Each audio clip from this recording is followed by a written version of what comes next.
दोस्तों, आप तो जानते ही हैं मोदी जी के कई तरह के किरदार है। कभी खुद को भगवान के अवतार बताते हैं तो कभी खुद को ही भगवान घोषित कर देते हैं। विदेश में, रैलियों में, इंटरव्यू में अलग ही किरदार आता है। क्या सच में मोदी जी का ग्राफ नीचे आ रहा है? क्या ट्रेंडिंग में, चुनावी पोल में पिछड़ रहे हैं मोदी जी, जो चुनाव के बीच में ही इंटरव्यू पर इंटरव्यू देने पड़ रहे हैं? और हद तो ये देखो, इंटरव्यू में भी झूठ बोलना पड़ रहा है, और वो भी सफेद झूठ। नमस्कार दोस्तों, मैं हिमांशी कश्यप आपके साथ। आप देख रहे हैं जनता की आवाज। इस वीडियो को लाइक करें, शेयर करें, और अगर पहली बार जनता की आवाज न्यूज चैनल को देख रहे हैं तो चैनल को सब्सक्राइब भी करें और घंटी जरूर बजाएं, चैनल की भी और सरकार की भी। आज की नेशनल मीडिया के मुकाबले में जनता का साथ दीजिए और उसकी ताकत बनिए, जनता की आवाज बनिए, और हो सके तो इसके लिए चैनल को ज्वाइन भी करें। पीएम मोदी ने लोकसभा चुनाव के आखिरी चरण के मतदान से पहले समाचार एजेंसी एएनआई को इंटरव्यू दिया। इस दौरान पीएम मोदी ने चुनाव प्रचार के दौरान निजी हमलों से जुड़े सवाल पर कहा, किसी ने मुझे मौत का सौदागर कहा तो किसी ने गंदी नाली का कीड़ा कहा। मैं 24 साल में ऐसे दुर्व्यवहार सहने के बाद गाली प्रूफ बन गया हूँ। संसद में हमारे एक साथी ने हिसाब लगाया था कि 101 गालियां गिनाई थी। तो चाहे चुनाव हो या ना हो, ये लोग यानी विपक्ष मानते हैं कि गालियां देने का हक उनका ही है, और वे इतने हताश, निराश हो गए हैं कि गालियां देना, अपशब्द बोलना उनका स्वभाव बन गया है। यानी मोदी जी यहाँ साफ साफ कहना चाह रहे हैं कि उन्होंने कभी गाली नहीं दी और ना ही कभी अपशब्दों का उपयोग किया। ये कहना मोदी जी का है। मैं तो पिछले 24 साल से गालियां खा करके गाली प्रूफ हो गया। मौत का सौदागर किसने कहा था? गंदी नाली का कीड़ा किसने कहा? सुना आपने?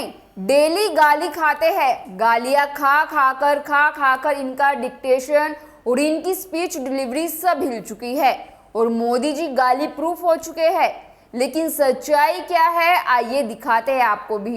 दोस्तों, बहुत बुरी बात है, राजनीति में इतना नीचे नहीं गिरना चाहिए। विरोधियों के बारे में ऐसे शब्द नहीं बोलने चाहिए। जुबान से गंदगी उगलकर कौन सा विरोध होता है? मैं मोदी जी के साथ हूँ, लेकिन दिक्कत यह है कि मोदी जी कौन से मुंह से पवित्र बनने की कोशिश कर रहे हैं। पीएम नरेंद्र मोदी ने भी कई बार आपत्तिजनक शब्दों का इस्तेमाल किया है, पीएम बनने से पहले भी और पीएम बनने के बाद भी। नरेंद्र मोदी जब प्रधानमंत्री बने तो भी उनकी जुबान फिसलती रही। 4 दिसंबर 2018 को जयपुर की एक रैली में उन्होंने अपने भाषण में सोनिया गांधी के लिए कहा, ये कांग्रेस की कौन सी विधवा थी? ये कांग्रेस की कौन सी विधवा थी जिसके खाते में रुपया जाता था? इतना ही नहीं, एक बार पीएम मोदी ने सोनिया गांधी को जर्सी गाय कहा था और राहुल गांधी को हाइब्रिड बछड़ा कहा था।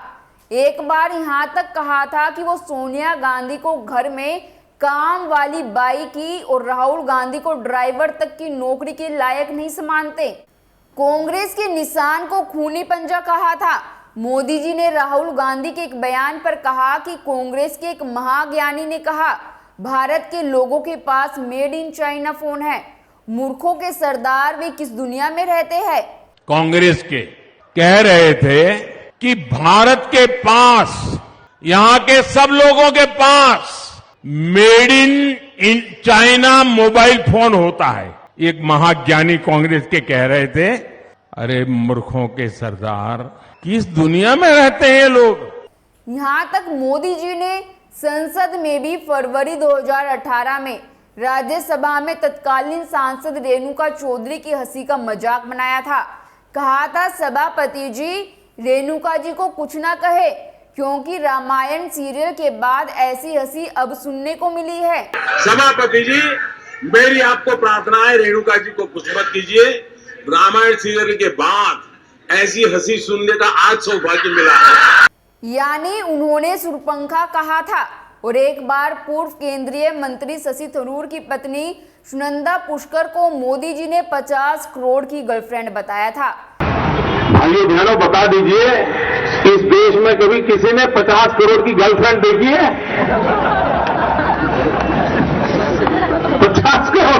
है कि गरीब देश में।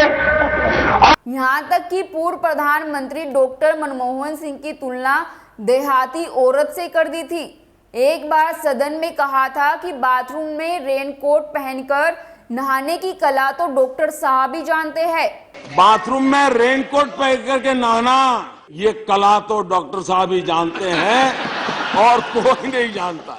मोदी जी ने नीतीश कुमार के डीएनए में ही प्रॉब्लम बता दिया था और लालू के बारे में कहा था, मुझे हैरानी है कि शैतान को प्रवेश करने के लिए उनका यानी लालू का ही शरीर मिला। पूरी दुनिया में लालू का ही पता मिला शैतान को। उनके भीतर शैतान प्रवेश कर गया। ये शैतान को यही एड्रेस कहां से मिल पाया ये मुझे समझ नहीं आया।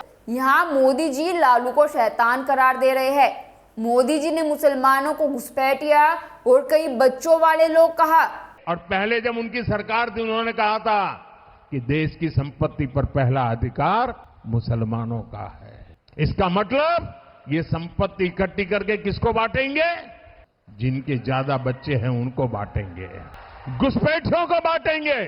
दोस्तों, मोदी जी के अपशब्दों की लिस्ट बहुत ही लंबी है और केवल मोदी जी ही नहीं, मोदी जी का परिवार यानी बीजेपी के कई नेता गाली गलौज अपशब्दों का उपयोग करते हैं। उनमें से कुछ के बारे में आपको बता देते हैं।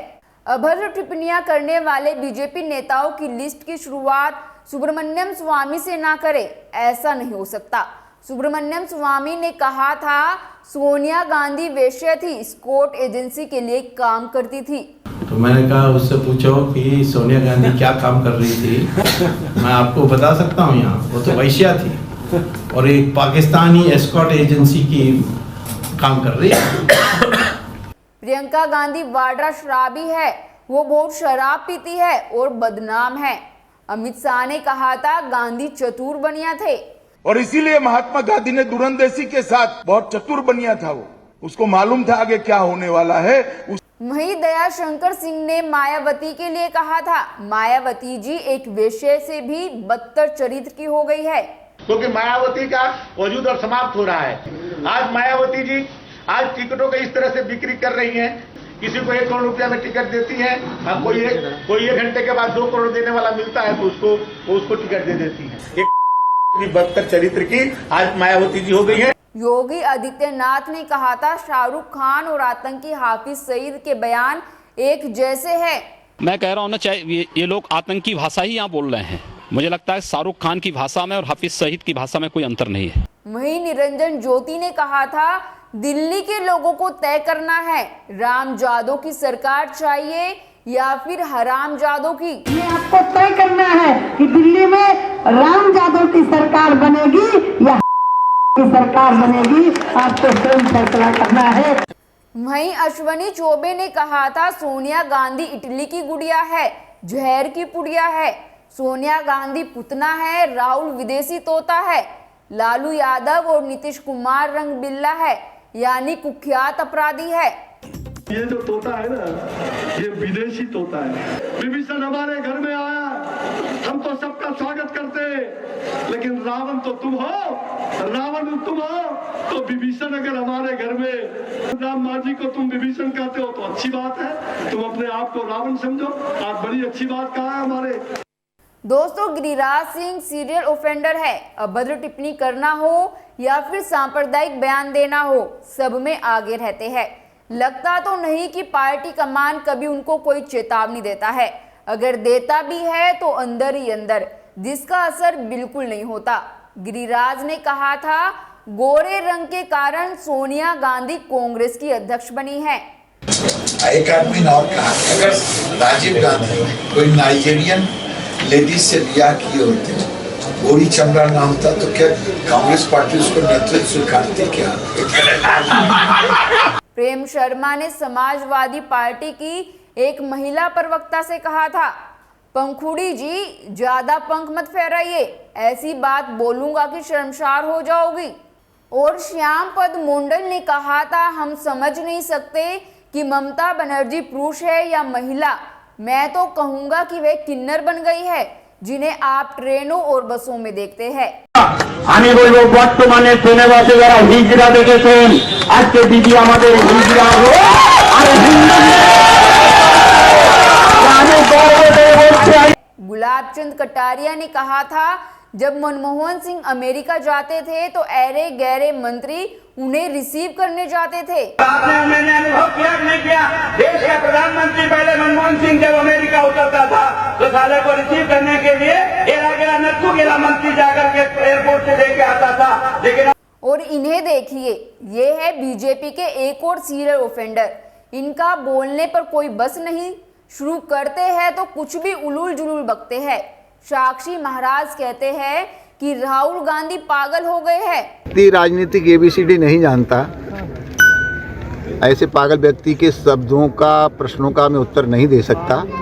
और नरोत्तम मिश्रा BSP के लिए कहते हैं, डिस्कवरी चैनल वाले ऐसी हाथी की खोज कर रहे हैं जो अंडा देता हो। दोस्तों, इन नेताओं की लिस्ट तो और भी बहुत लंबी है।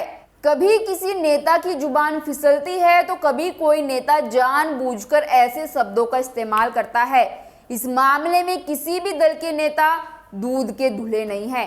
जब भी कोई किसी पार्टी का नेता दूसरे दल की तरफ उंगली उठाता है तो खुद उसकी तरफ उसकी 3 उंगलियां होती है। सवाल यह है कि आखिर हमारे माननीय नेता भाषा की मर्यादा और उसकी सीमा रेखा को कब समझेंगे? कब सीमा रेखा का उल्लंघन किए जाने पर रोक लगेगी? आपकी इस पर क्या राय है? हमें कमेंट कर जरूर बताएं और बाकी खबरों के लिए देखते रहिए जनता की आवाज।